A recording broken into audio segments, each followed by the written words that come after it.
Hey girl, hey. You've entered Baddie Behavior, where the breast cancer baddies come together with other survivors and thrivers to have candid conversations about life, sex, body changes, and relationships after breast cancer in a judgment-free space. All are welcome. Let's get started.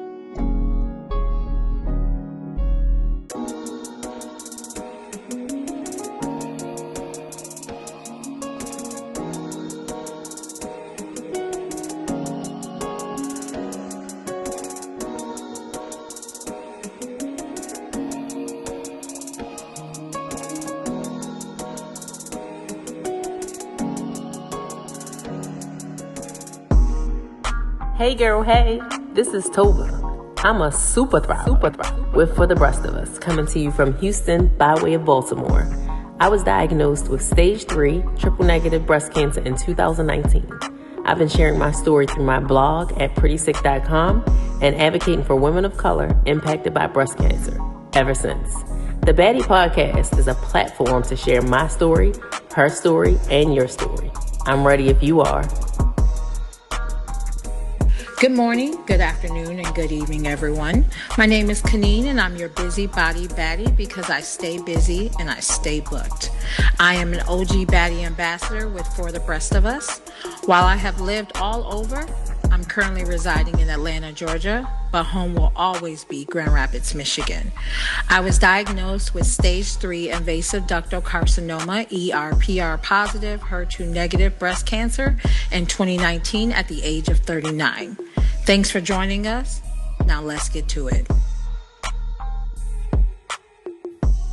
Hey girl, hey, it's your girl Tova here, Baddie Ambassador with For the Breast of Us, and I'm here with my fellow Baddie Ambassador, Keneene. Hey, Kay. Hey, Tova, how you doing, girl? Girl, I'm Mondaying it. I'm making it. Today, we are chatting it up with breast cancer survivor Tamika, and the topic at hand is, wait for it, survivorship. All right. I cannot wait for this topic. I got my little lavender lemonade candle burning. I mean, it's a whole vibe over here. Set the mood. Right. That's right. Set the mood. So let's just get into this conversation, okay? Yeah.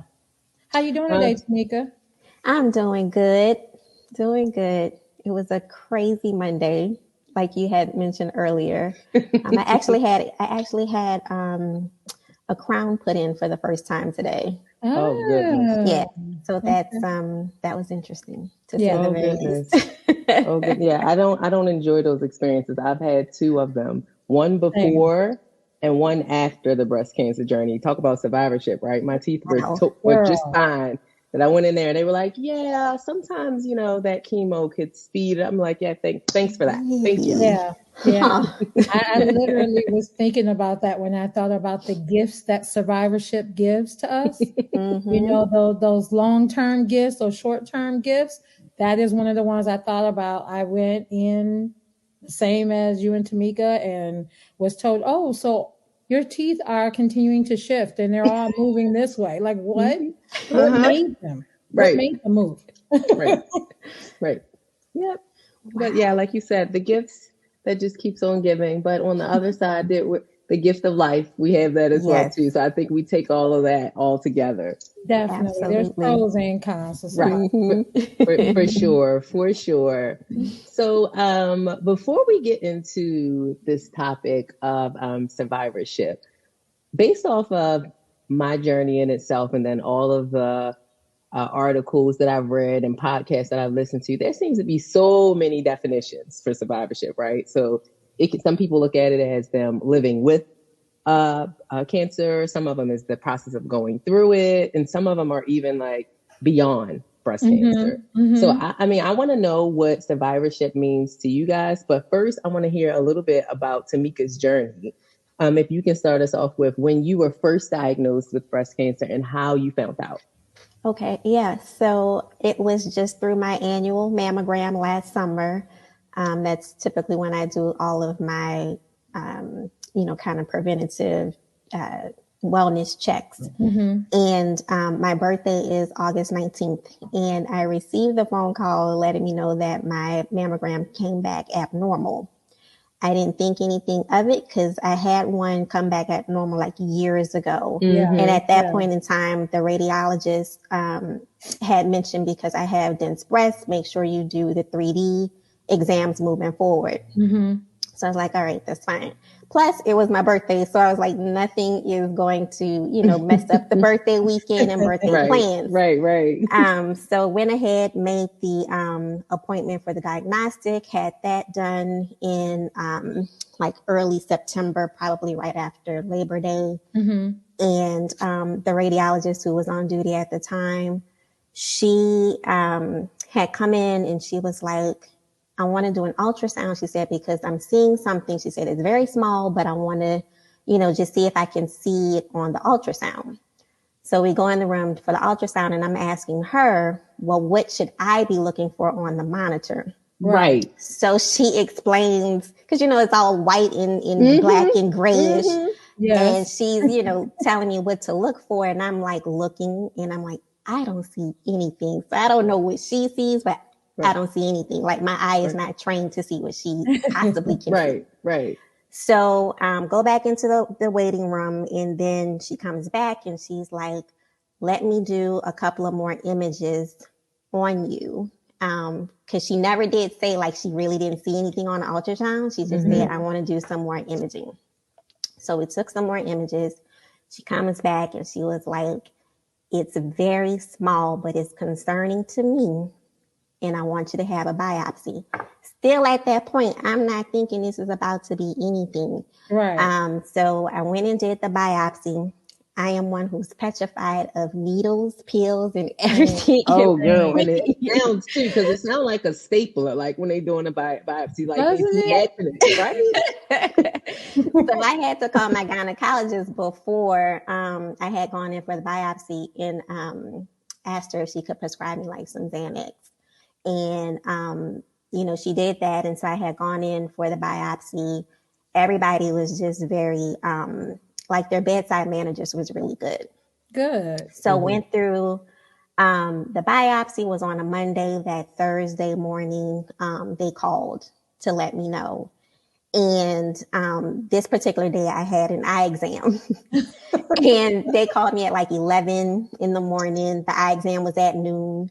So I'm hearing this news, and just by sheer nature of what I do, because I'm in human resources, so I'm always like taking notes on things. I immediately just grabbed a notepad, pen, started taking down the notes while still trying to process what she's telling me. So I hang up the phone, come out the bedroom, tell my boyfriend, you know, the news.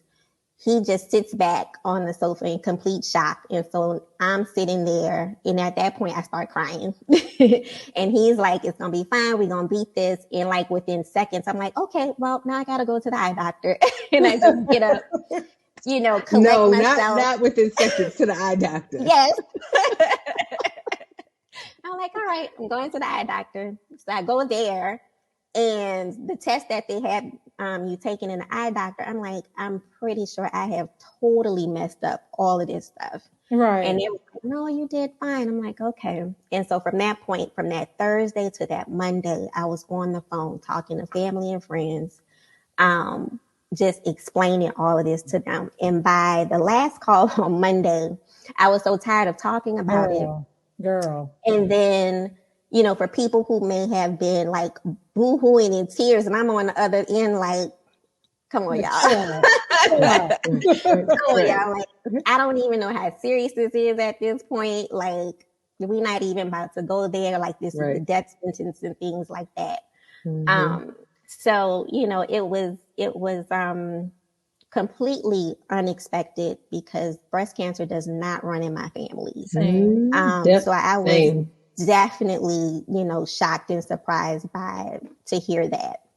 And the next thing was the breast MRI. Lord, the needles.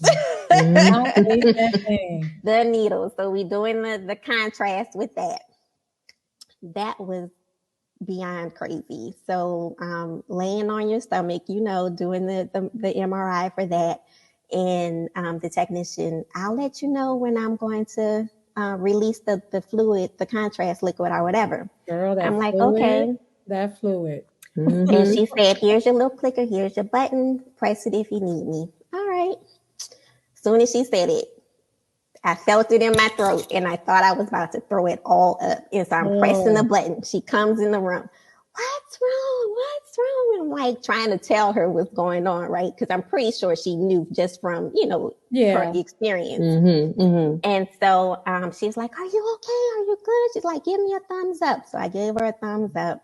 And she goes back. And so once the machine finished, she said, so what was going on? So I told her, and she said, had I stopped this machine, who does not want to go through this again? Yeah. So did that, had the consultation with the breast surgeon, met with the genetics counselor, both on the same day. So that was a very long and kind of overwhelming day, just getting all of that information. And we initially had the surgery scheduled for, I think that was October 24th, like whatever that last Tuesday in October was. And at the time of scheduling, like I didn't even like register with the time of the day, the time of day of the surgery and how I could potentially have some problems, right? So that entire day, my parents are now in town. My boyfriend wants to document all of this stuff on video. So he's like all hyped up. We got shirts made and, just trying to be this cheerleader. And so we go to the hospital because of COVID, everybody can't come in. So it was just me and my mom. And time passing and she looks at her watch and she's like, shouldn't you be in pre-op by now? And I looked at the time and I was like, oh, it's about 4:00. And I think, surgery was scheduled for 5. And so I go up to the desk and I was like, can I speak to, a nurse or somebody? I said, because, surgery scheduled for this time. I haven't even gone back for pre-op. So someone comes out and they're like, the surgeon's running late. She has 2 more people ahead of you. One of them still hadn't even finished through, their own pre-op. I said, well, we don't have to do this today. I'm like, she got 2 people ahead of me. We don't know how that's going to go. We can save it. So they was like, no, we're going to have the surgeon come and talk to you. She's like, let's just see what she tells you first. And then, you kind of take it from there. So then I think like one of the directors or somebody of the hospital or that part of the surgery room had come in. And she kind of explained the same thing. And she was very apologetic. And she told me that the surgeon was going to be coming out shortly. So Dr. Bruce comes out and she's explaining to me what's going on. And she had mentioned that the person, I think it was ahead of me, or the one that she was getting prepared to have to perform surgery on, looked to have like a lot of lymph nodes. So she knew that it was going to be a while with that person. So she said, give me about half an hour to 45 minutes. She said, I should come out. If I don't come out, somebody else will come out. An hour and some change had passed and nobody came out. So I went back to the desk. I went back to the desk and, I was like, I can't do this today. So that same like director lady had come out. And, she was apologizing and she said, whatever you do, she said, just get your surgery to be first thing in the morning. Yeah. When that, when they call to reschedule you.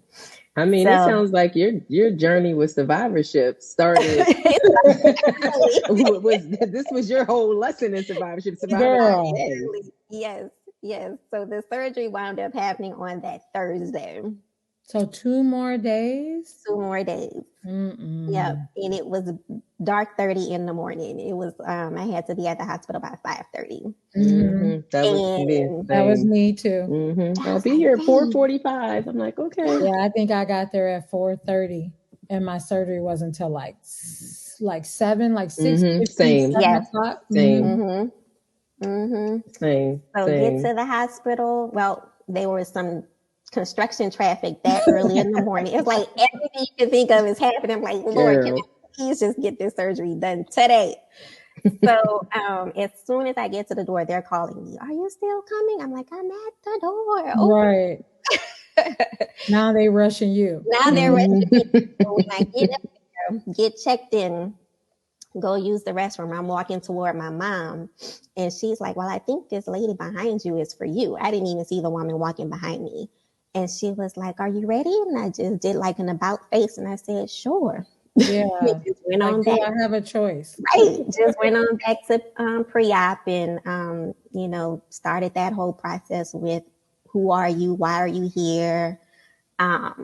Giving me the different medicines and things. And that was a trip because like I said, pills, needles, we are not friends. Yeah. And one of the medicines that they had you take before surgery,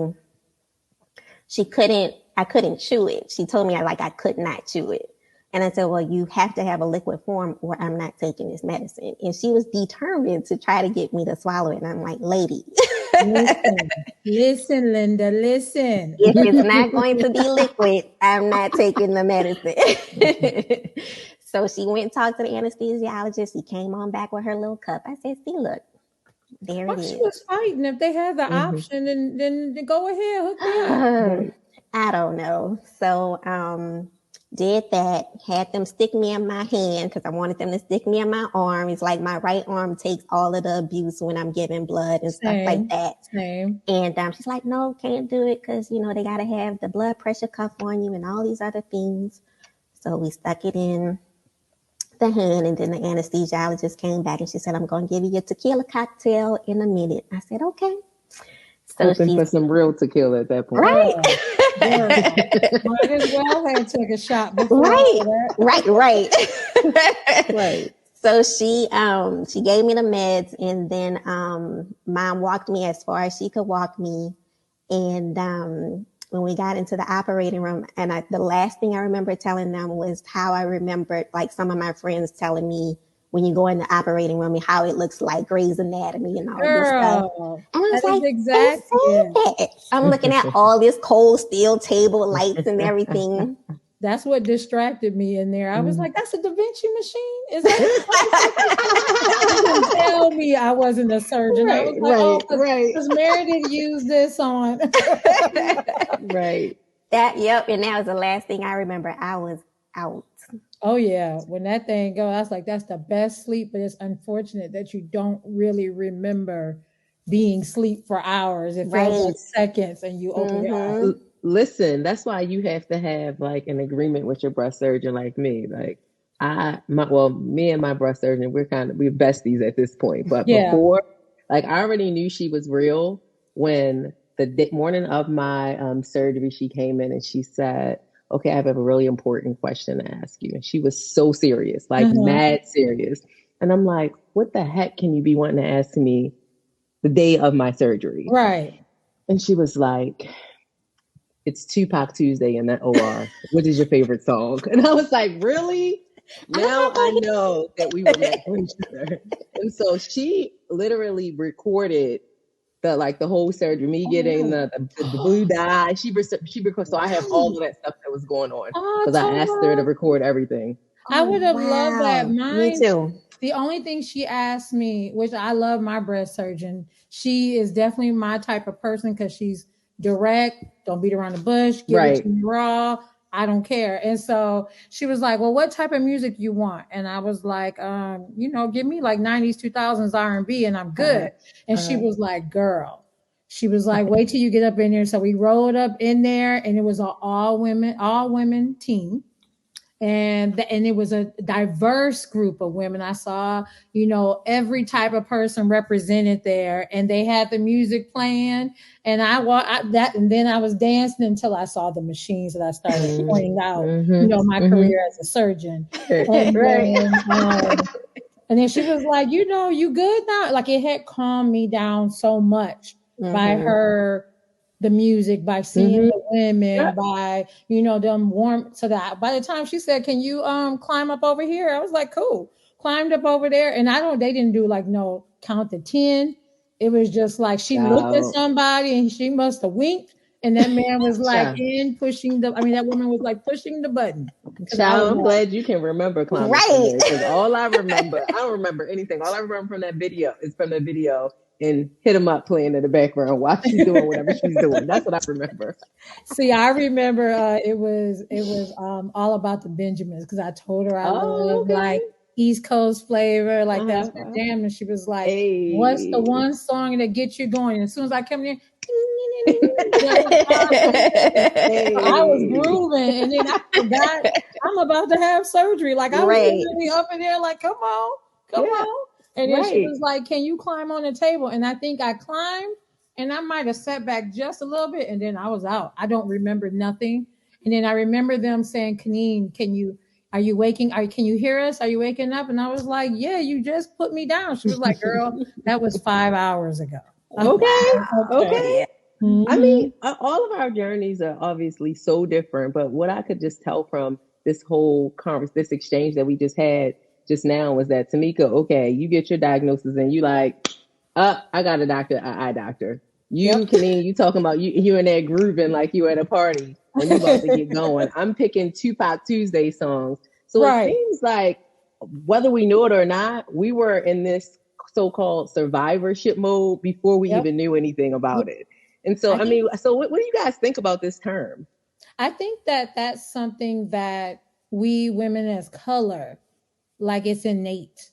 We have no other choice but to always be in survivorship mode, in my opinion. I feel like we always trying to overcome something, overcome not being heard, overcome not being seen, overcome, being present, and then just acknowledge that you exist, and so by the time I got to this, I felt kind of like Tamika said, like, let me grab I do remember I shed like two tears. And then I was like, you got a sticky note or something so I can write on? And I just immediately started taking notes while I was there, because I knew I had to be here. I knew that this wasn't going to be the end of me. And like you, Tamika, I hate needles. I'm okay with pills. But back then I could only like swallow one pill at a time. Now if you see the handful of pills and vitamins that I take at one time, chug that, and I'm good. Like I do it like with no problem. But I feel like, it just really, really is something that we don't have a choice. It's just what we have to do. You have to figure it out and go from there. So what do you think? I mean, you talking to me? Oh, you or Tamika? Oh, okay. I feel kind of similar, because I don't know. I mean, I just don't resonate so much with survivor as the word, because it seems reactive, like something happened to you. So, I do agree with you. We're always in a position where we're having to come out on the other side of something, but I don't necessarily, for me, look at it as surviving. If anything, if I had to choose a term, I would choose that thriving term. That's what I say. I feel like I am doing this despite, right? Yes. I am who I am despite having to go through the journey that we've gone through. And hey, how are you? Hey, girl, hey. I apologize for being a little late. Traffic whipped my tail today. Girl, you out here surviving. And thriving. Yes. I was just listening to what you were saying about not really identifying as a survivor, and I feel the same way. But also in the terms of that, I feel like I'm more a thriver. And also, like, it really used to hit me wrong when people would like look at me bald headed and, scarred up and be like, "You are so strong." Oh, I hate that. As if I had a choice. Like, I hate that. Like, no, you know what? Thank you. I appreciate that. But it's like all these things are happening to you. My oncologist said something very important to me when I first got diagnosed. It was like, you didn't do anything wrong to get breast cancer. This is something that's happening to you. This is not some kind of revenge from God, or it's not, it's literally your cells just went wild. That's all. This isn't you. This isn't you. It's a moment in time. Yes. Right. I had to I'm sorry. I was just going to say, I feel like you need to tell the people who you are. You just, I'm joking. I know. So my name is Bree. I am a 1-year thriver of breast cancer. I was diagnosed, and thank you. I was diagnosed in August of 2020. So mid-pandemic, literally just moved into my new place with my fiance. I actually have been fighting for a diagnosis for 3 years because I knew something was off. but wow. no one. But I was diagnosed when I was 38. I mean, 36. I'm 38 now. So I was diagnosed when I was 36. Nobody would take me seriously. Nobody would give me, they don't listen. And finally I had a Black gynecologist, Dr. Clark at Center OBGYN. If you're in the RDU area, is amazing because, you know, I came with my paperwork this thick and I'm like, hey, I really think that I would like to, you know, blah, blah. And she was like, oh, it's your breast? I said, yeah. She's like, no problem. I'll hook you up with the surgeon. I'll give you a referral. I didn't have to explain myself. I didn't have to go into the research that I thought I was going to have to go into anything. So you came equipped, didn't you? Yes, I did. But you have to fight for yourself. You absolutely have to fight for yourself. You do. Especially when you're under 40. Especially when you're under 40. And I don't have a strong family history. It's my paternal grandmother that had breast cancer. Same. But hers actually originated from her lungs and went to breast cancer and not vice versa. I found out later.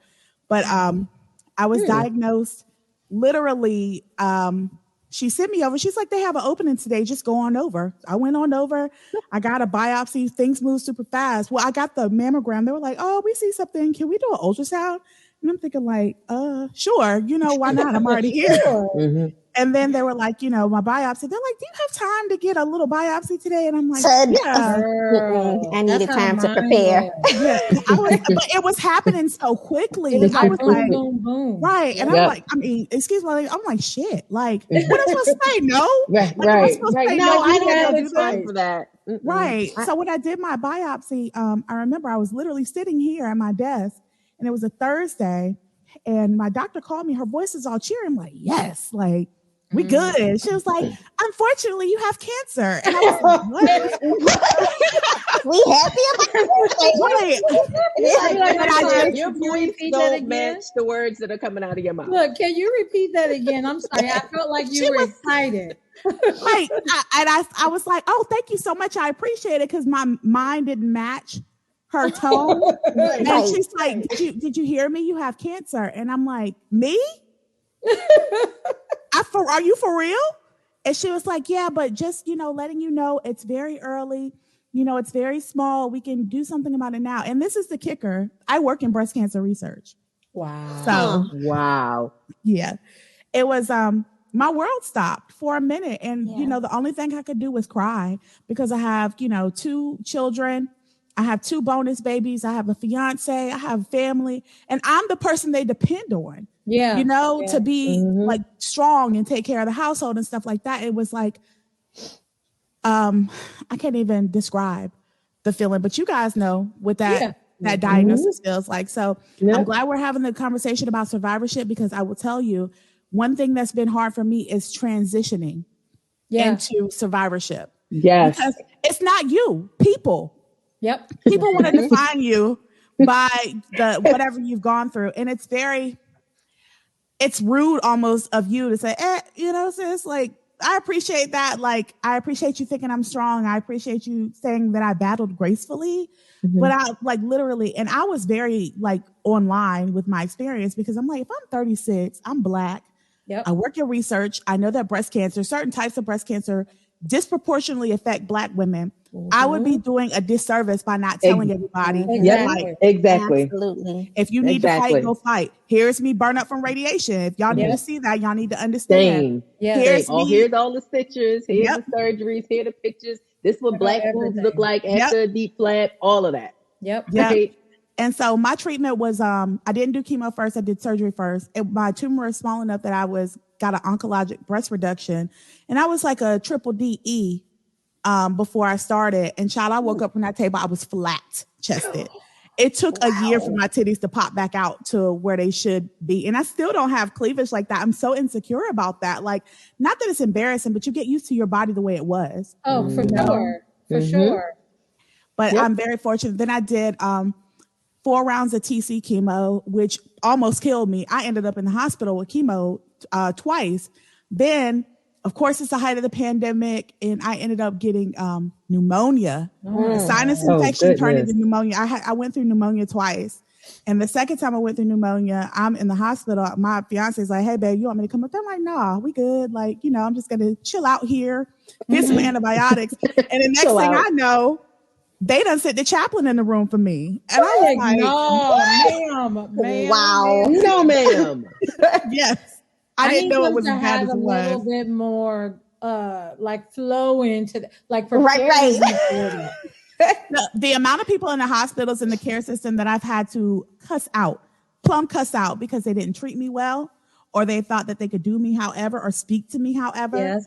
It was exhausting. So we're not even talking about like just having cancer. That's one thing. But be Black, have cancer, be a woman where they already think you're aggressive or you asserting yourself is going to scare them, and try to tell them anything else is wrong with you. And during the pandemic. And during the pandemic, when you're alone. Yeah. I was going to add that part too. Yeah. And when they think that there's not somebody there that's like, okay, checking for what they're doing. Yeah. Gonna speak up for you on your behalf. Exactly. While maybe you're just trying to come to grips with everything that's happening. Right. First of all, chaplain, ma'am, don't have nobody come here reading me my last rites. Right. You're not doing that. I was terrified. Is ridiculous. I he thought would have got it was pushed like a out figure the of room. speech. He would have got pushed out the room so quick. I probably would have been so rude to him. No, sir. No, ma'am. Turn around. Go back out that door, and you send somebody else up in here because it ain't time for you. Exactly. I was like, did my Nana send you? Like, I'm like trying to think. Like, is this somebody from the church? Like, but I'm by myself. And when I talked to the nurse, they were like, oh no, that's like a common thing we do because it's a religious hospital. It's a common thing we do when let people me are very say sick. it's okay. Let me ask Man. for it. Exactly. Yeah. Wow.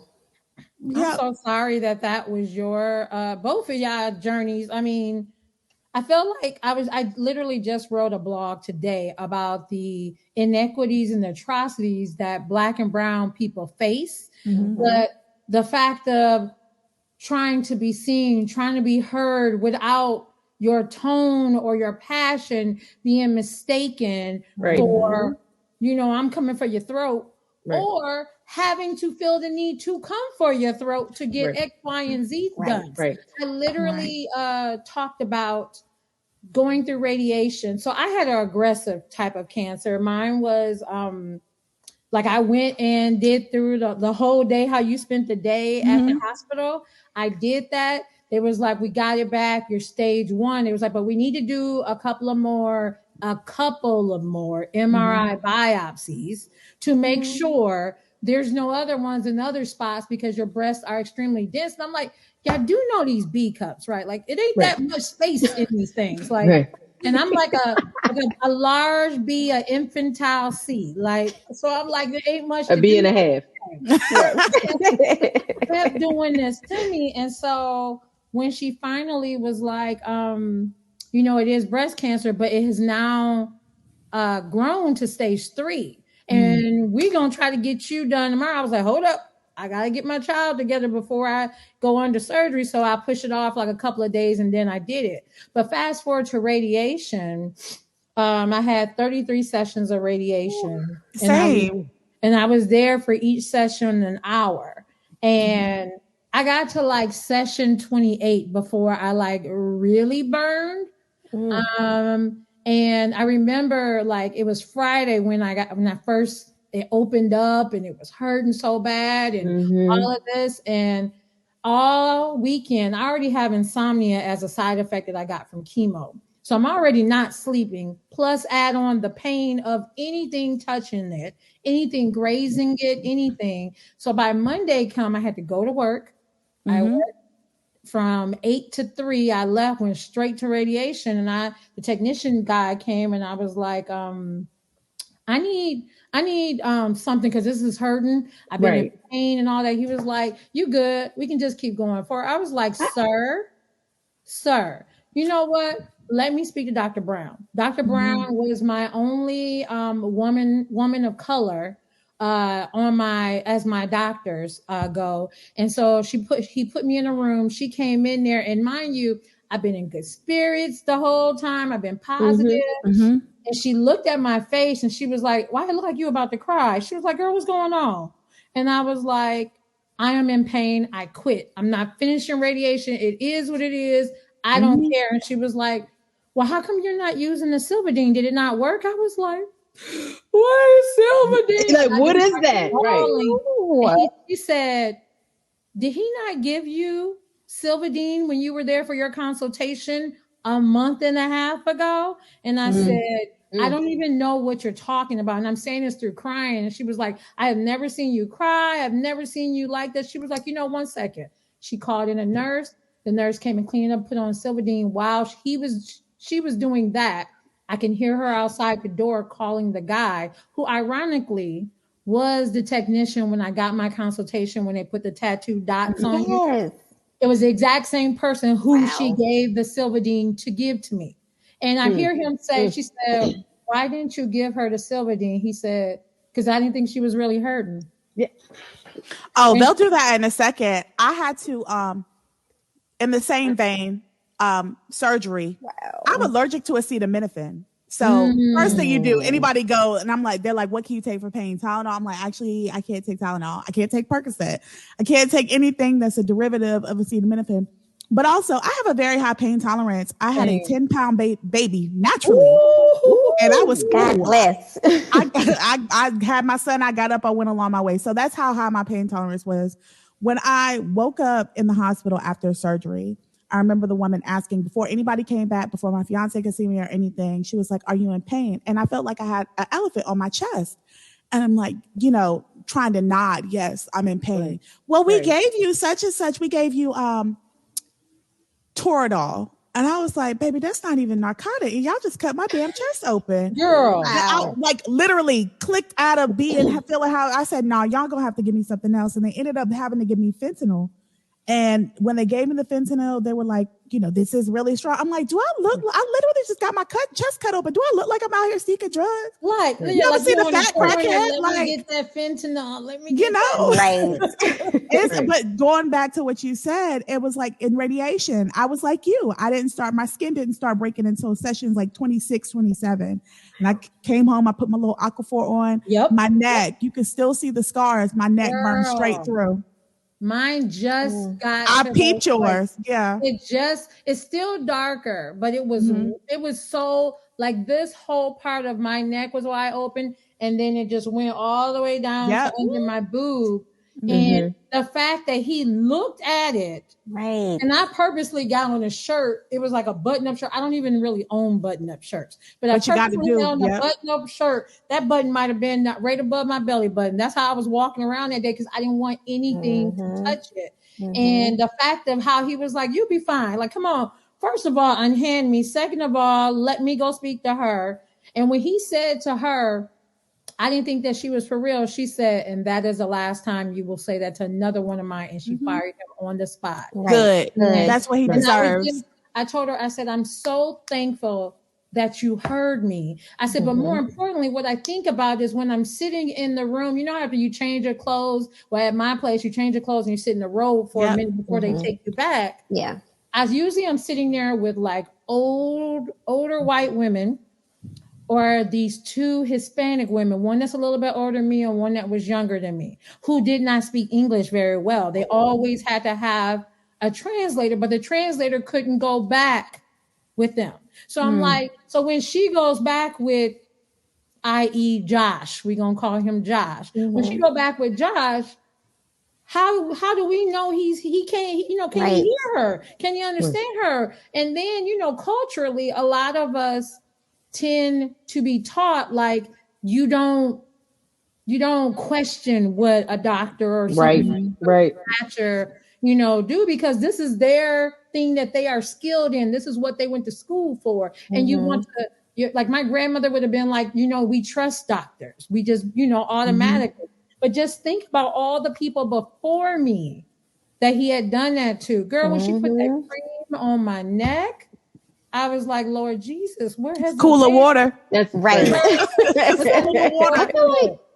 feel like that's the paradox also, right? The paradox of being labeled a strong Black woman, right? You're treated like a strong Black woman. So, this person doesn't need it because they can handle it. And then sometimes we show up as, I got this, and not wanting to help and not wanting, I'm not going to let them see my feelings. And I'm like, one thing I can tell you for what shifted for me after going through the diagnosis and the treatment is that you're going to get whatever Toba shows up. Yep. If the Tova that shows up is tired, you're going to get the Tova that's tired. If the Tova that shows up is vulnerable that morning, that's which Tova you're getting. If the Tova is like, let's go, let's do it, that's when you're getting it. And one thing I think about my journey, we were talking about the goods and the bads of it. Mm-hmm. It has showed me that it's okay for me to be me, exactly how I am. And I always felt like I felt that way before, but now it's like in Technicolor. Whatever I feel is what you getting. And I'm not putting on airs for anybody. No, it's that. I'm sorry, but just to make the point of what you're saying, Tova, it's that. And one of my biggest lessons, I don't owe you femininity. I don't owe you. If I'm bald headed, bitch, I'm bald headed. If I don't feel like dressing up, I'm not dressing up. I don't like when I lost my eyebrows, I lost my nose hair, I lost everything. I'm sitting in the mirror shaking, trying to draw my eyebrows on until I'm presented as a certain way. And one day I'm just like, you know what? I am literally burnt from my underarm, from the top of my underarm all the way down to my under my breast.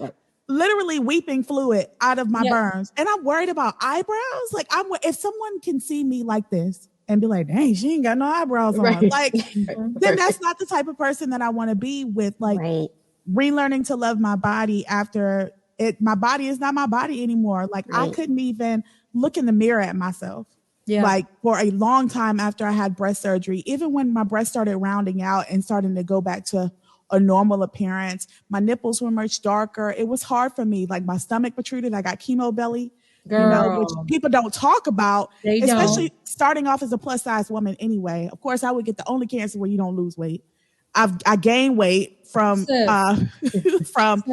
stuck. I was with fussing at my steroids. oncologist. Like, if I'm gonna go through this, at least I can lose. I know it sounds a little bit vain, but when is the weight loss coming? And he's like, "No, ma'am, not coming. You're gonna gain weight." Not coming. Girl, they was like, "We gave you entirely too many steroids. You're going the other way around this." I was like, I literally just got to like my ideal weight.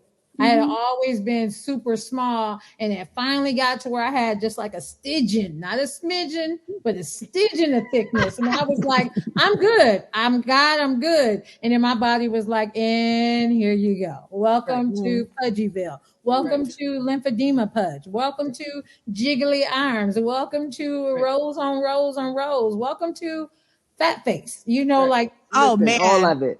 All of it. I'm still struggling. I'm here for, and that's the other thing, right?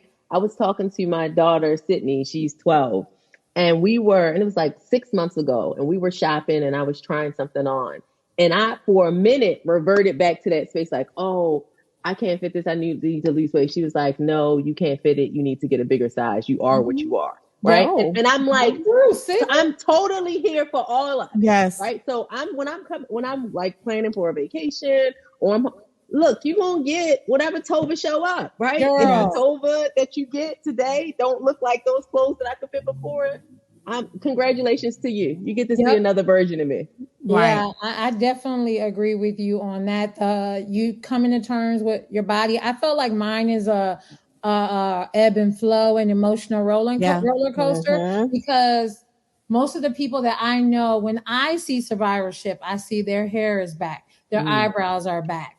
They are starting to become either merge back into who they were or become the new person that they were. Me, I'm still bald. I still don't have eyebrows. I'm still pudgy. I'm still all of these things. And everybody's like, oh, give it time. It's been 2 years. We about to hit 3. Like, this is me. And see, I was the opposite. So for me, I had to get through chemo to where I wasn't going to be institutionalized, thrown in somebody's crazy house, I had to have some control. So the control I had was you was going to get this face. And I was going to make my face up. The rest of me might look like a bag of shit. But you're going to get this face. And so I would have my hair wrap on, or I would have my makeup on. And I remember the lady said to me, because I was like the only Black person at my oncology unit, younger Black person. But and she said to me, she said, girl, why you come up in here all dressed up every day? Like telling me, you know, we ain't doing all that here. You ain't got to do all that. I said, this ain't for nobody but me. Exactly. the people don't mind their business. Girl, that way that they push their biases on you. That too. Like one lady told me, I'm at the airport with my child. And we having a good time laughing and all of this. I'm walking around with my body and all of this. She walked up to me. She was like, I don't know how you feel so strong being bald in here. You know, my mom died of breast cancer. I was like, bitch, if you don't get the fuck away from me. It's the people that voluntarily tell you when you're going through treatment, oh, my auntie died. My girl, let me tell you how I don't give nothing about your auntie right now. Like, I'm excited for my life. Girl, when I cussed her out, I scared the hell out of that lady because I was having a good day. My daughter had won the scholarship to go to Boston, to Berkeley for the summer program. I had did my chemo, was feeling good enough to fly up to Boston with her. And you, lady who don't know me from a bag of rocks, and she came down and like got down on her knees in front of me and put her arms on my. First of all, I'm not an invade your space type of person. No, unless I invite you into my space, I need you to bag up. And so I see my daughter getting ready to say something, but I swear the loudest bitch came out of my mouth. I was like, bitch, like, back the fuck up. I was like, move around. And my daughter was like, ma'am, can you please leave my mama alone? We need to get security. And I was like, what gives y'all the right? Like, you don't know if I had alopecia. You don't know if I never had hair. Like, I'm one of those people who can't grow any hair. You don't know if I shaved my head off. Like, you don't know any of these things. And to feel the caucasity, to come to my face. Girl, come to my face and really thought like we was going to have a heart to heart. I don't know you. But then it's, oh, well, it's only hair. At least it'll grow back. And it's only at least. Don't at least me. I didn't at least you for shit. I don't need you to tell me at least anything. I call it toxic positivity, right? Yep. Me and my fiance came up with this term called toxic positivity because he'd look at me, be like, "You're still beautiful, no matter what you're going through." I'm like, dog, if I'm asking you, did I draw my eyebrows straight today? Do I look real fat face today? Do I, can I still wear these? Is this do I look crazy? No, it's my lace cut right. Can you come close to me and tell me if I'm blended or whatever? You look beautiful. Don't do that. Yep. I need you to be the closest thing to me. I need you to be honest with me. Tell me. I had some really good friends. I was like, baby, you got to put makeup inside your lace. Or, you need to do this or do that. And I appreciated those things. But toxic positivity drove me nuts. Yeah. The whole... At least, like you were saying, at least you're alive. I'm like, alive? That's the base? Like, I had some things happen to me a few years ago when I lost one of my very good friends before I had cancer. And the Bible, like, I'm not a super duper religious person, but I do definitely have a connection to God, and abundantly kept popping out to me. So I feel like abundantly is kind of like my life's word or whatever. Yeah. And I'm like, okay, don't tell me at least I'm alive, because God wants me to live abundantly. And right now I'm not living abundantly. Like, and that's fine. Like, give me the grace and the space. That's my word. Fall out. That is my word. Give us grace. Give me grace. Yes. And whichever Keneene shows up, as Tova said, whichever person you want, I'm a Gemini, so it's like 75 people sitting over here. Whichever person shows up, I told everybody, I was like, I'm not apologizing for anything I said. I'm not sugarcoating for you. If you don't want to hear what I have to say, I suggest don't ask any questions, or better yet, don't come around. And I wanted people to be normal. Whatever our normal was prior to cancer. Don't come over here being that huggy person when you ain't never hugged me a day. Keep that same energy. Energy. And I always said, give me grace, because I already have to keep myself together in front of my child. I'd be damned if I do it with adults. So I need you to get yourself together, or I will give you all grace by you keeping your distance from me, because you can't keep yourself together. And I'm okay with that. I won't take that. But I had to tell people that, because like you said, Tamika, you spent like a whole day dropping the news. I got cancer. And everybody going through their stuff. and you're trying to take care of others when you can barely hold it together. I remember, so my dad, like you said, Bree, my dad's mom is the one who died from breast cancer. And he literally was there until she took her last breath. I am his firstborn daughter, and we didn't have a good relationship at that point. And I called him, and I was so in go mode writing notes that I just called him out the blue, and I was just like, hey, Dad. I was like, yeah, so I got breast cancer. What's our family history? And he was like, hold up. What you say? And I was like, and it hit me like, this man lost his mom from breast cancer. Yeah. You haven't talked to him in 2-3 years. And in 3, you just cavalierly just dropped this. I feel like, take a step back. But I said, Dad, this is the last time I'm going to be able to do that. I said, because I just don't have it to give. As my cousin Teresa said, I ain't got it to do.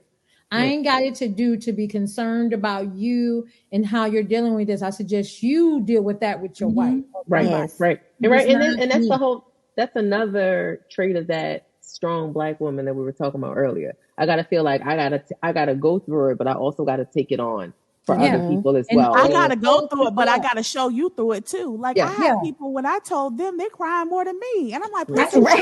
That's what Tamika was saying earlier. Yep. I have to credit my guy, because I never saw his emotion. That's the one thing that he shielded from me. And like, since we're, so many months removed from it, whenever we do talk about it, that's when I'll hear him tell me, like, you didn't see me. Like, I would go either in the bathroom, I'm going in the car, wherever I am, and you are not present.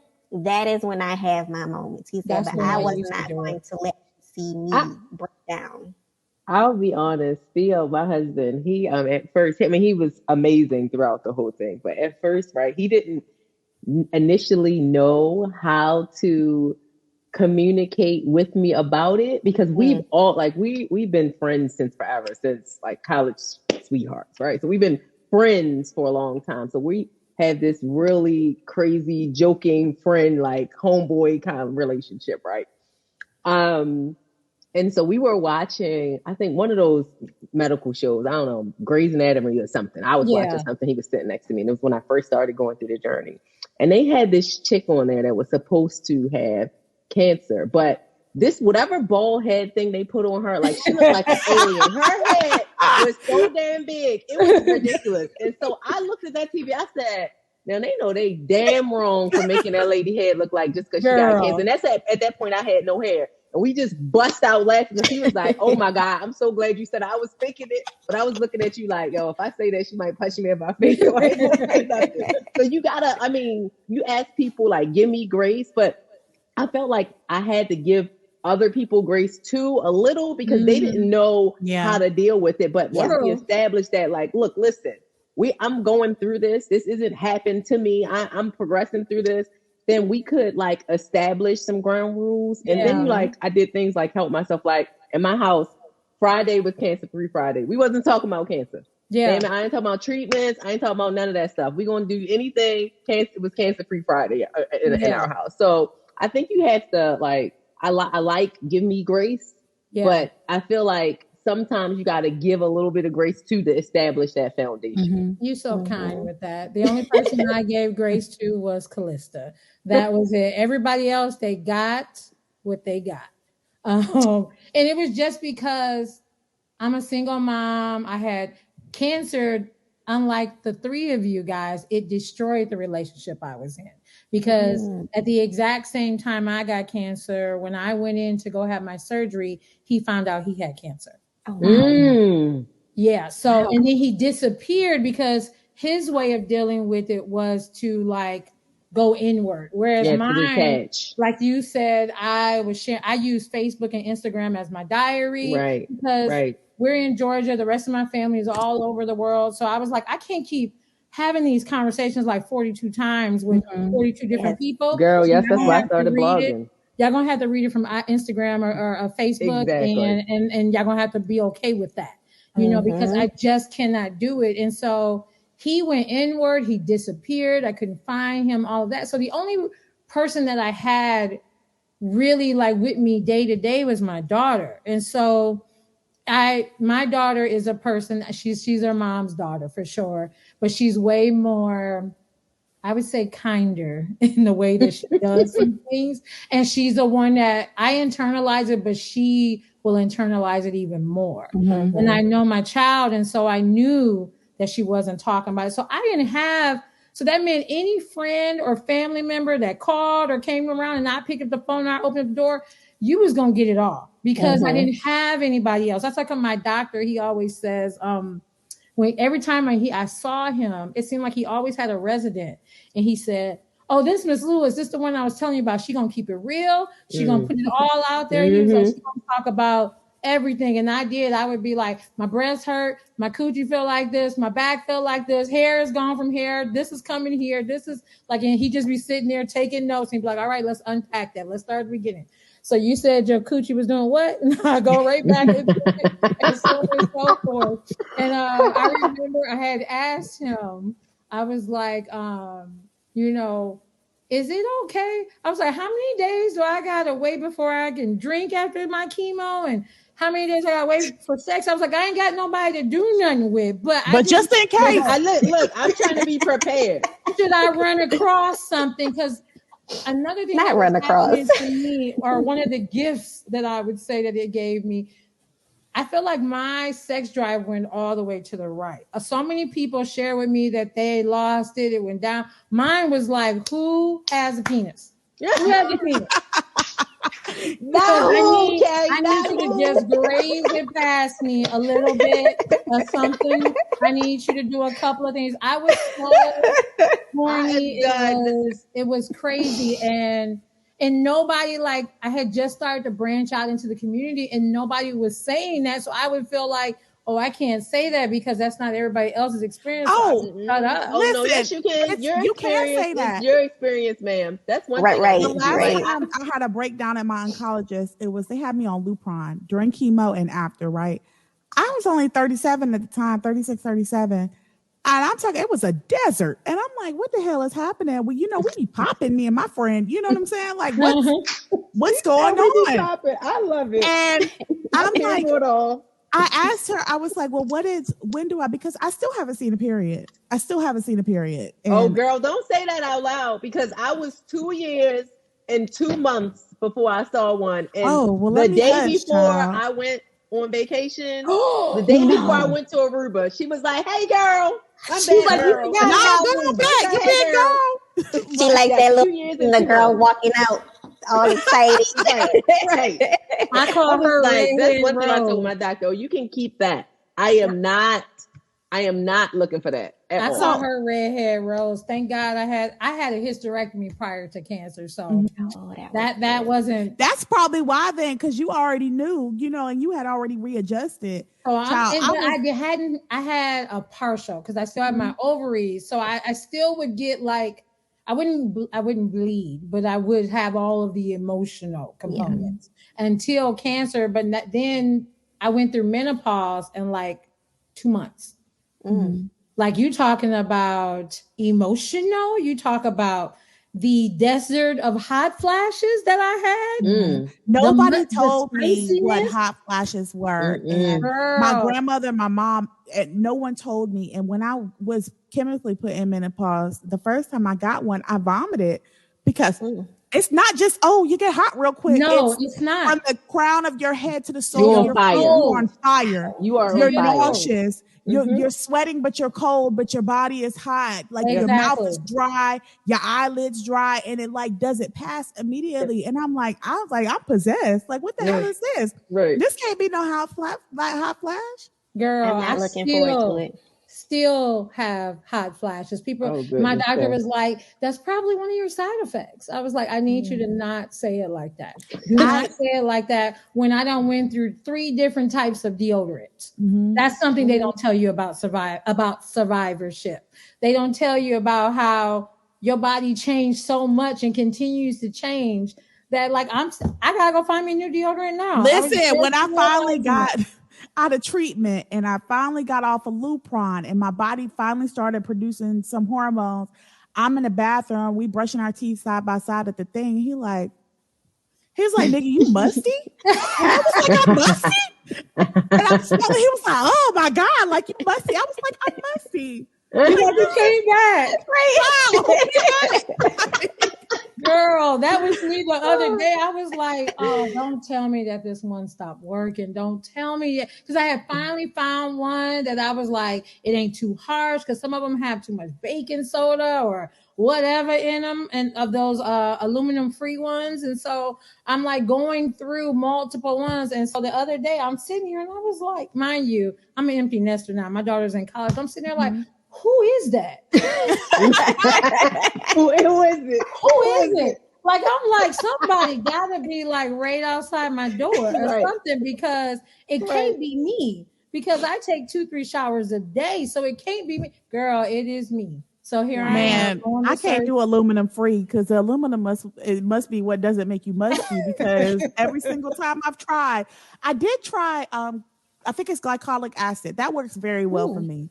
It comes in a bottle from The Ordinary. It's like $8, and like I literally put it in the spray bottle and just spray it on my arm. It keeps you from sweating real bad. The price of aluminum free is ridiculous. Yes, the price of aluminum. Right. That's a question I was going to ask y'all. So, what are some of the gifts that you wanted that survivorship gave you, and what was the gifts that you didn't want? Like, give me 2 gifts you wanted and 2 gifts you didn't want that you got. All of y'all did the same thing. So I think I'm the anomaly of this group, because I did not have to go through chemo. And I only went through 5 rounds of radiation, and only say it like that. Don't do that. Right. When I think about you guys, and you like, I went through 30. Don't compare your journey. We all in the same club. Some of us got different memberships, but we all in the same club. Yeah. Because I felt the same way, Tamika. I felt the same way as you. I'm like, my chemo was prophylactic. It wasn't to shrink a tumor. It was because my oncotype score was teetering on the line at 19. They were like, you should do it, just to make sure it doesn't come back. And I had 33 rounds of radiation too. But I hear women, and I got a full mastectomy, and I'm like, dang, I just got a breast reduction. I feel like I'm not. Don't do that. Girl, it's not adjust nothing. Right. It's not adjust. It's not adjust anything. From the moment you were told you had cancer, the just went away. Yeah. So you're 2, Tamika. She ain't letting you get away with it. No. I know. The itching. So like, I just break out into these itching fits for no reason. Well, I'm sure it's like healing and whatever else is going on, but that's the one thing. And then I don't know. I mean, I don't know what my other one would be outside of just the scars. Okay. Yeah. What's your two quote unquote positives that you got? I definitely say no a lot more now. Okay. That's one of the things that I just do not do. So definitely saying no a lot more, and just taking a lot more time for myself too. Good. What about you, Bree? The 2 negatives I have to say was I'm going to give you 3, because Tamika, I just wanted to say that itching that you can't scratch, that it's not surface itching after radiation. It drove me nuts. So that, I think also the reminder of what I've been through every time I look in the mirror, even though scars are fading, I'm Black, they're not going to go completely away. Yeah. And it's something that I'll have to live with, along with the way that my breasts look or whatever. And like the second one or the third one is, I don't care when I learned that you could be in remission from cancer, but you'll never be cured. Yeah. Like even if you're okay, even if you're, no evidence of disease or anything like that, it is the way you drive yourself nuts, scared of remission. Every time you see somebody on the groups, it got triggering. I had to like Baddies is one of my favorite groups, and I'm, in there reading all the time. I had to take a month off. Yeah. And I had to beat the group for a month because people are like, I just got my second one. I'm like, I can't hear that for myself right now. Now that I've just gone through, I need to stop and, just be okay with where I am. And I think what finally I still get scared, but I'm always like, you know what? I fought it once, I'll fight it again. It is what it is, right? But the things that I'm happy about, or the gifts that he gave, I am a don't trust nobody person. I am a I don't need no help person. And having to be broken down to my lowest, where my partner literally had to help me to the bathroom, literally had to prop me up in the bed, literally had to depend on this man for everything, and he didn't shake. He didn't falter. And I work in breast cancer research. I was like, well, 50% of their partners, they leave whenever, something. And to hear him do all this, and not to say we never had complaints or whatever, not to say whatever, but he showed me so much strength. And like, it was the way he cared for me, like I would have cared for him, like I would have cared for my children. That gave me some of the trust back that I had lost in people over the years. Yeah. So that's one thing. And the second thing is, I'm not even gonna lie, I didn't want to get a breast reduction at first, but I had like been planning, like I'm gonna get a breast lift, because I breastfed 2 kids. They was, downward dogs. And doing yoga. They was doing yoga. Sometimes they was out the tank top without me.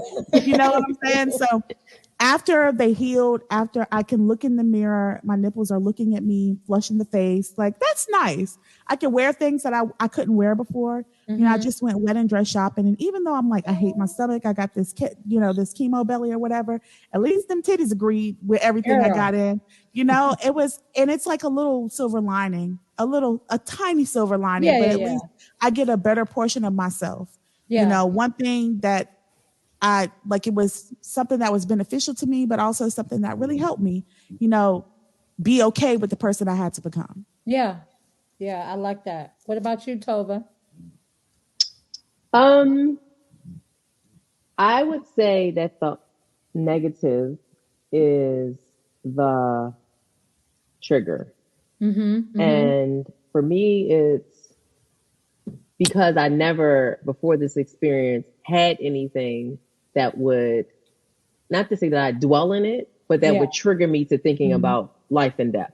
I never had an experience or a journey that would, like, the oddest things would trigger me. And it doesn't even have to be someone else's story. It could be a memory back to something that I went through in my journey, and I can be completely, like, for weeks not thinking about it, or months.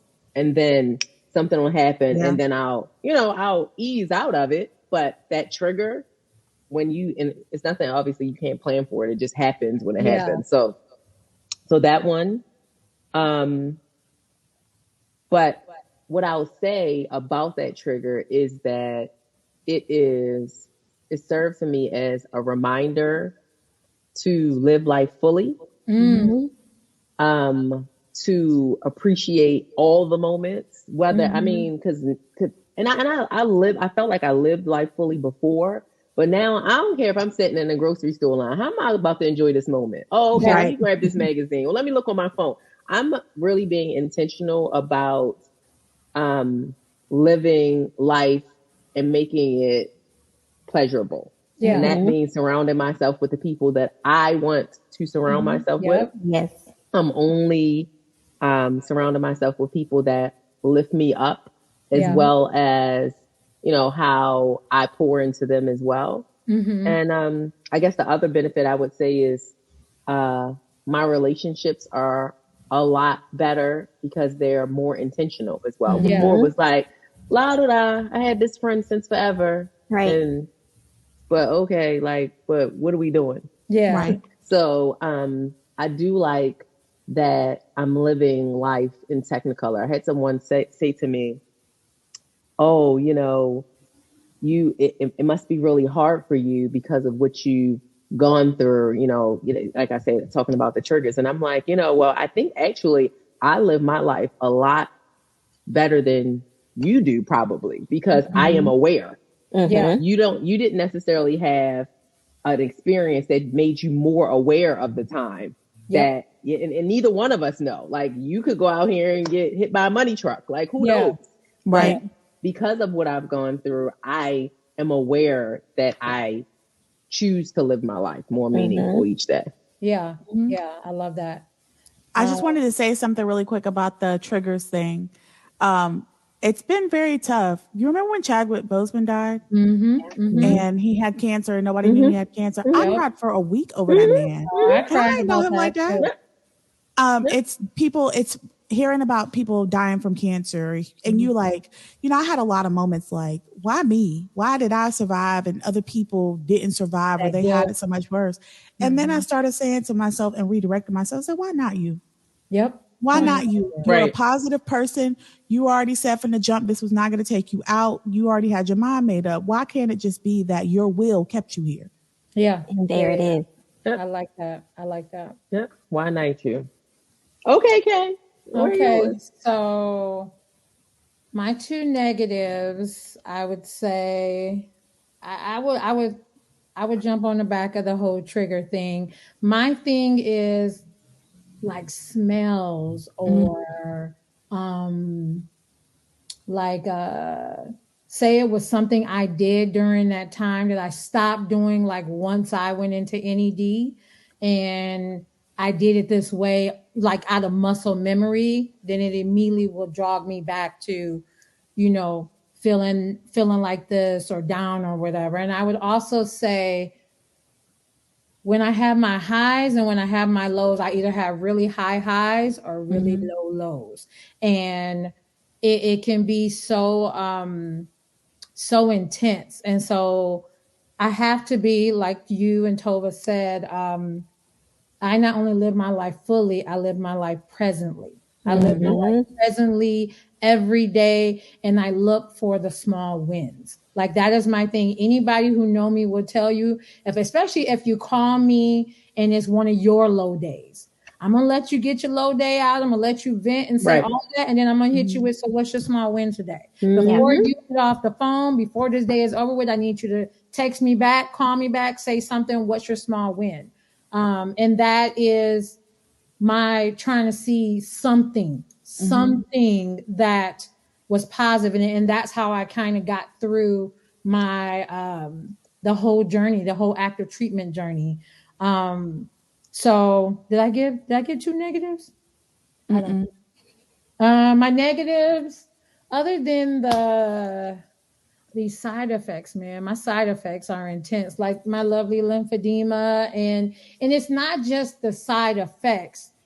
I call it the remnants of cancer because it's beyond the side effects, like the lymphedema and having to wear the sleeve or the bra with the swell spot. So now when I go to the airport, that now becomes a thing, as if I'm trying to smuggle cocaine, through the airport, where now you got to take me back in the room and I done missed multiple flights. Or the fact that the little metal piece in the back of your wig sometimes will trigger the machine. So then now we got to go in the back about that. So I even have become more intentional when going to the airport to wear a shirt that says breast cancer something. Like it's going to be one of my breast cancer shirts to kind of like preemptively start that conversation before I go through this machine. That's one. And I would say that it also, like, I think it's the life and death thing, but I think it's more so for me being that I'm about to be 43 in a month. I'm an empty nester. I work from home. I'm in a state where I don't have a lot of family. Wondering if I'm going to like get cancer again and have to go through it alone or never find my person, that type of stuff. First of all, ma'am, you are never alone. Right. You ain't alone. You'll never be alone, ma'am. That's true. You got all of us. And if I still lived in Atlanta, honey, we would be kicking it. Trust and believe. I appreciate, and we still can kick it from where you are, because I do travel. I was going to say, we take flights. Yeah. But it's that kind of like worry, like even when I'm not like in the most inopportune times, like I was doing a meeting today and that thought just triggered across my head, and for a split second, I found myself starting to go down that road and then I brought myself back. Yeah. The last thing I'm going to give, and I know I just gave like 3, is those random jolts of electricity where they say your nerves are trying to reattach. Neuropathy. Like I'm sitting there having a conversation or on a date and I'm like, oh, and I reach for my breast because it done shot across and it's hurting, and then it just goes away. And I'm like, oh my God, I'm sorry. Let me explain what that was. And those random jokes, I'm like, okay, so I'm about to hit I'm like 2.5 years out. I'm like, when does these jolts stop? How much is reattaching? How much did you detach? Like, let's have this conversation so I can prepare myself, because it's still going on, and it happens always at like the most. Like, I'm having a meeting with my daughter's like dean of her program, and I'm like, like, that is so not appropriate, or on a date either, because then they're like, well, what you trying to tell me? What you trying to tell me? You know what I'm saying? Like, it's those things that I don't like. But another positive is what you all just shared. Like, it brought me sisterhood. The sisters that I have, these sisters that For the Breast of Us brought me, when I tell you, I credited Marissa, Tova, Nadia, April, all these different women who have lifted me up in different ways unintentionally, you know, by just being themselves. Like, will be like, yep, I need to see Tova strutting in them heels and that jacket, or I need to see Bree doing blah, blah, blah, or Tamika doing this. Like, that for me, and how you said I would be there with you, like it saved me, because that's when my low hit. Right after I hit NED, I went into a deep depression, like one that I could not pull myself out of. And then God, literally, I ran across For the Breast of Us on Instagram, and I was like, well, what is this? And then I go in, and you know how you go down that rabbit hole. And then I became a baddie, and then I became a Baddie Ambassador, and now here we are. But it literally will save you unexpectedly when you do. And I work for Living Beyond Breast Cancer, where all I do is talk to people going through all day, every day, people who have been told that they're on hospice, people who just got diagnosed, people who are doing all this stuff. And they're always like, how can you do that all day, every day? Well, one, I'm a compartmentalizer, but two, it's because of the women surrounding me that I see proof that I can make it through, proof that I can get through this thing thriving, you know, and living my best life. That's what it does for me. And I'm thankful for that. What do you guys think about survivorship for women of color? Like, besides breast cancer, like, what do you guys think? I'm going to take this one because I have a very unique take, because I get to see the behind the scenes and the numbers, because I work for a breast cancer study. The way that women of color have such a hard time financially recovering from breast cancer. It was by the grace of God and the grace of Black women that I'm not in a lot of debt, but I'm still paying for my first mammogram, my diagnostic mammogram. I paid $40 a month. That thing was $2,500 that I did not, and I had that made me meet my deductible for the year. So I had to work out a payment range with it. Okay. My radiation, I saw the bill was $750,000 before insurance, before anything. The portion I was responsible for was $8,000. I didn't have that kind of money laying around. And I didn't want to be a burden on my household. I know that my fiance probably could have stepped in and made payments or whatever, and he would have done that, but I did not want to become something, the reason why my kids couldn't go on vacation this year, or the reason, you know. So I do a lot to hook people up with financial resources, especially through the hospital. Always, if you have been diagnosed with cancer and you're listening to this, always hook up with a larger center. Don't go to these independent doctors.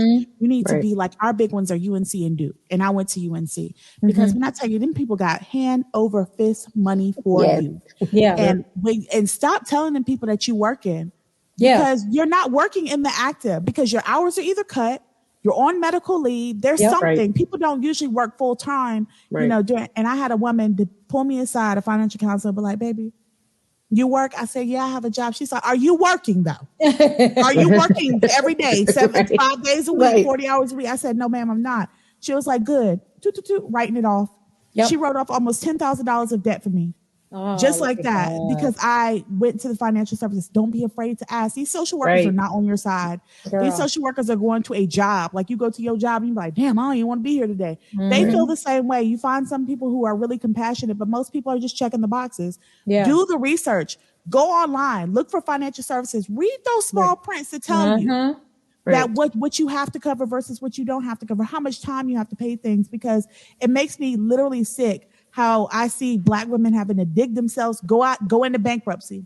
I was bankruptcy. I filed bankruptcy. I had to, because they were starting to garnish my wages. Like I had no choice. And being the single mom and trying, like you said, to keep her life as normal as possible, I had to go through bankruptcy. And then, like I said, the remnants of cancer, I wanted to move last year.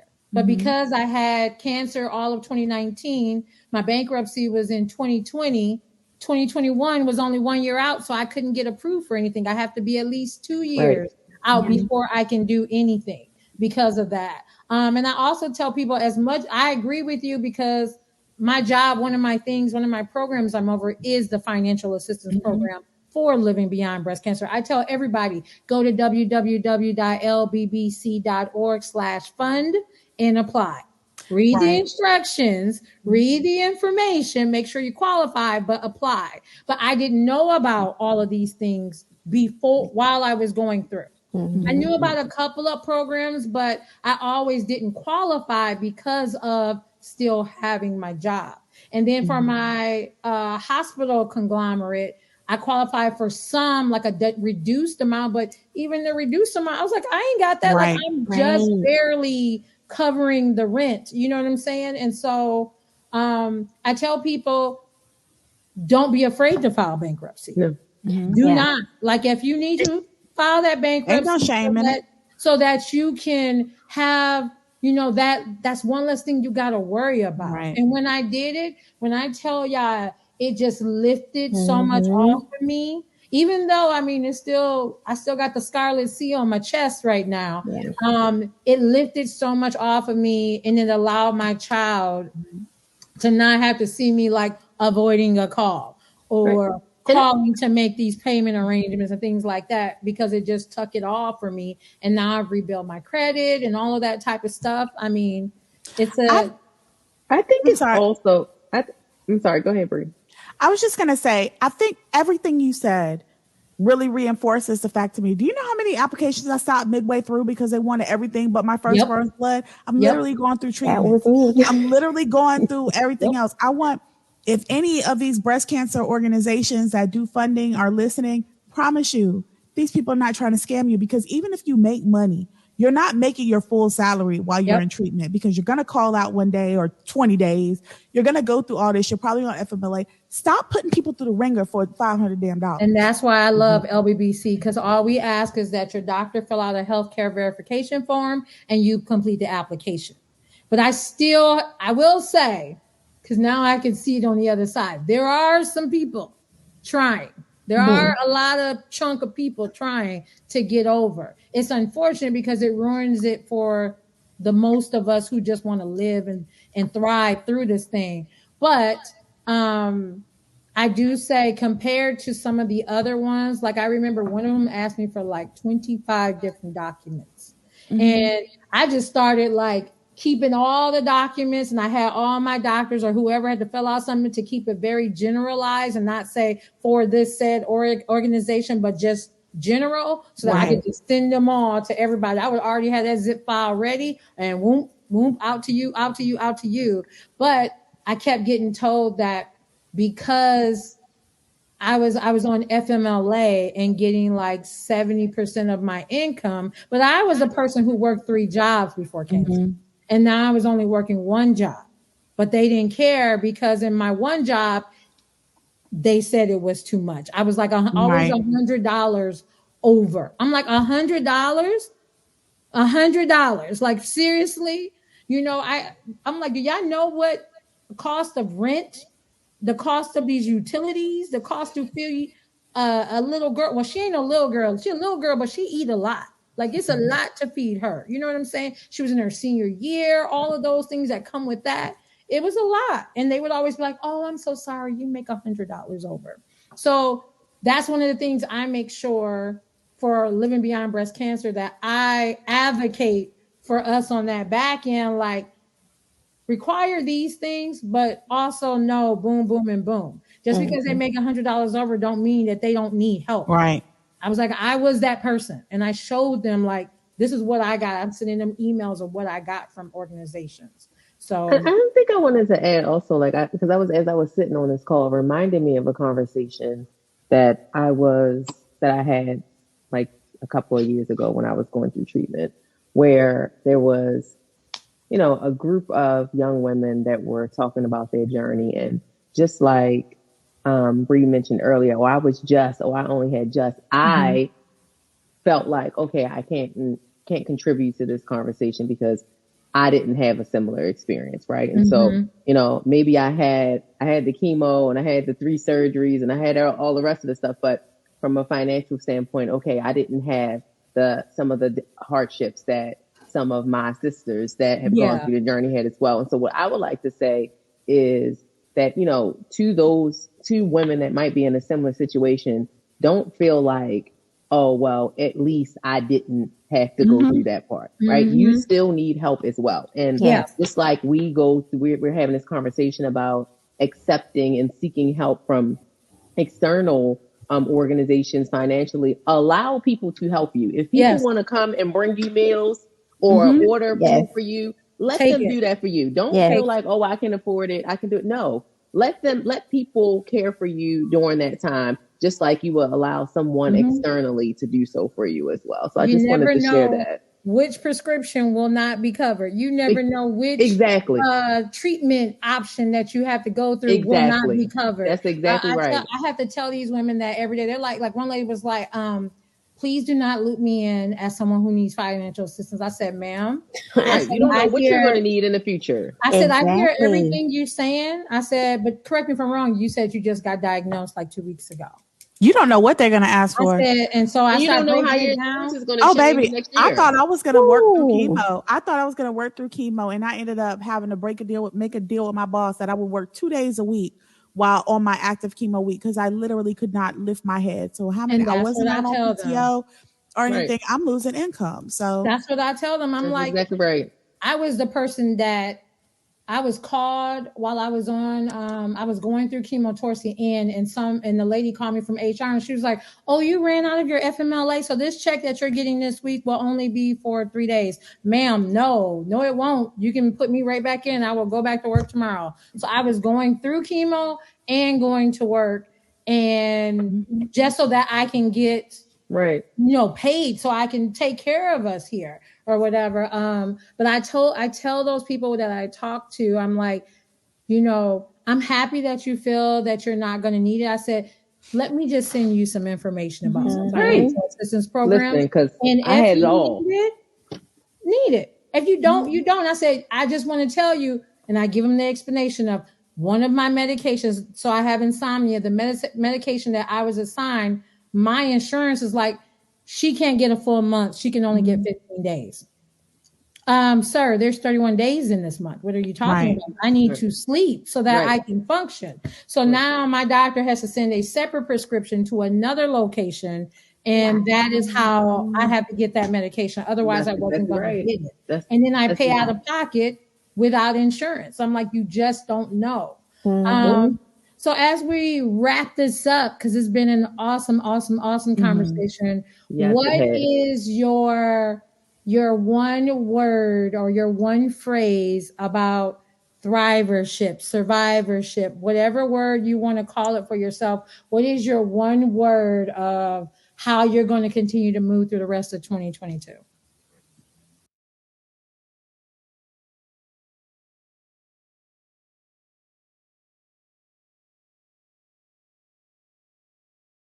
Right in front of you, and you're thinking that ain't enough, and it is.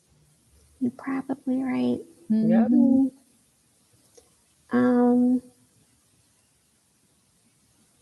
don't know, like laughter, enjoyment. Oh, you better speak that word. Yes, right.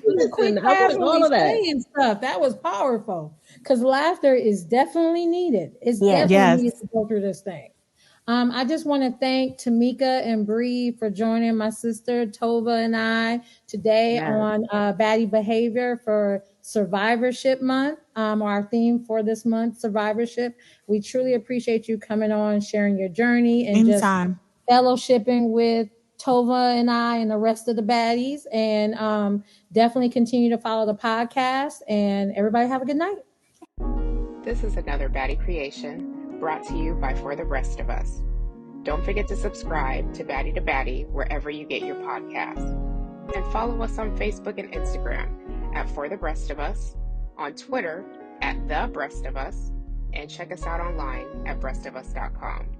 Thanks for listening.